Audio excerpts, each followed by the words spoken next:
thinking right now? Wow, what perfect brows! But that's not always the case. For the past months, I have tried ways to recreate Thailand-inspired brows and failed several times. But then, after so many trials and errors, I have successfully created probably my best brows of all time. So this is what I've learned on how to make the perfect brows. The key is soap. Take your soap, spoolie, and setting spray. Spritz it on the soap and do this circular motion with the spoolie. And start combing your hair. Your brows. The art of combing. Don't get fooled by the looks. It may look easy, but this is also one of the crucial parts. Yes, combing.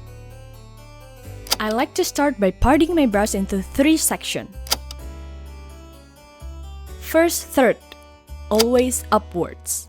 For the middle, this is your arch, so make it diagonal. You don't want this to comb upwards. It will look bad and not natural. Last section is the tail. If this is a song, this is your last part, the closing scene. You gotta make it a little bit arched down. The last step of combing is blending. You gotta blend this all to make it natural. Before I found soap, I have tried so many types of brow carers, but none of it works like soap.